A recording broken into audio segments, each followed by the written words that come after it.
If you knew Jesus was coming back next year, how would that affect the way you live your life right now? Seriously, think about that for a second.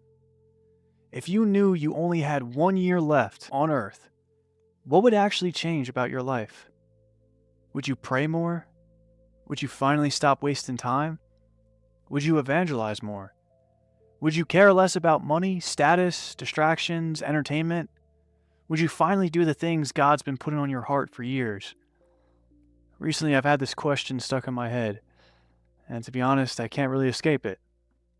I'm 23 years old now, and since I genuinely started following God when I was around 18, I've seen things happen that I genuinely cannot explain naturally. I've seen God change people. I've seen prayers answered. I've seen impossible timing. I've seen Him move through me, around me, in my own life in ways that are too real to ignore. So when I say I believe God is limitless, I genuinely mean that from the bottom of my heart. I know He's capable of anything. But recently I've been reflecting on my life these past few years, and I realized there's this tension inside me that I don't really know how to explain.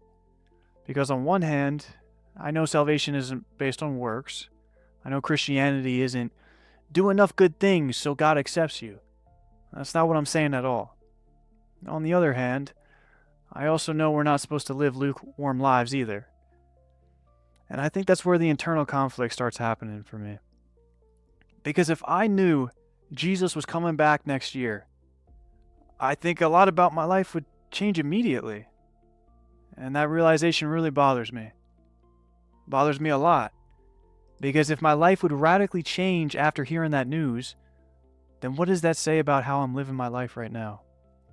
So I started asking myself these hard questions. Would I preach more boldly? Would I spend more time in prayer? Would I stop procrastinating the things God's been calling me to do? Would I care less about comfort? Would I stop wasting mental energy on meaningless things? Would I appreciate time more? Would I take relationships more seriously? Would I finally stop playing it safe? And honestly, I think the answer to most of those questions is yes. And I think that reveals something. Not just about me, but probably about a lot of Christians right now.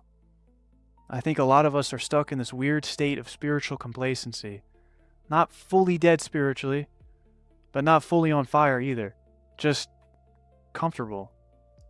And comfort is a dangerous thing because it doesn't always feel evil, and apathy rarely announces itself. Most of the time it feels just like, I'll do more later. I'll get serious later. I'll obey later. I'll step out later. But then years start passing, because life moves fast. Really fast. I'm 23 now, and the older I get, the more I realize time is not slowing down for anybody. And on top of that, you look at the world, everything happening globally, the moral confusion, the hatred, the division, the emptiness, the constant noise. And whether people want to hear it or not, the world is getting darker, and a lot of things are pointing towards Jesus' return coming soon. Now, obviously, I'm not sitting here predicting dates for when Jesus returns. That's not what this video is. But I do think we've become weirdly numb to eternity, especially in modern culture. Everything around us constantly trains us to think short term. More entertainment, more distraction, more scrolling, more noise, more comfort. And before you know it, you wake up and it's another year of your life gone. I've had this growing fear deep down that I'm not fully using the season of my life the way I could for the kingdom of God. Again, not because I think God doesn't love me, or that because I think I'm unsaved, or that I have to earn salvation, but because I genuinely feel like I'm in one of the most important seasons of my life right now, and I'm scared of wasting it. Because right now I have energy, I have ambition, I have time, freedom, vision, the ability to create things, to speak, to reach people, to encourage people, plant seeds, and glorify God publicly without shame. Sometimes I wonder, why am I not doing more? Why do I hesitate? Why do I procrastinate the things that actually matter eternally? And truthfully, I think part of it is fear. Fear of failure, Fear of looking stupid?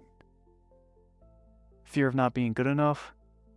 Fear of stepping out and realizing maybe I'm not as capable as I imagine. But then another part of me wonders, maybe some of it is just comfort. Because comfort quietly destroys purpose. And, usually you don't realize what's happening until way later. And you look back, you see how much of your life you've wasted.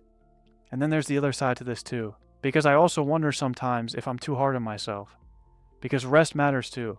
I know that Sabbath matters. Peace matters. God didn't design us to obsessively grind ourselves into the ground trying to earn purpose. So sometimes I just can't tell the difference between healthy rest and spiritual complacency. Maybe some of you feel that too. Maybe you feel stuck between wanting to do more for God while also trying not to fall into this exhausting performance mindset. To be honest with you, I don't really have the full answer yet. This video isn't pretending that I do. That's more of me just thinking out loud. But I do know one thing. I don't want to stand before God one day knowing I buried things He wanted me to use. I don't want fear to decide my life. I don't want comfort to decide my life. And I definitely don't want distraction to decide my life. Because eternity is real. And deep down, I think most of us know that. I think we just forget. Or more likely, we suppress it. Because truly living like eternity is real is uncomfortable. It changes things. It changes priorities. It changes how you spend time. It changes what matters to you. Maybe that's why this question has been bothering me so much lately. Because maybe the scary thing isn't whether Jesus comes back next year. Maybe the scary thing is realizing how much would need to change in our lives if we actually believed He could come back next year.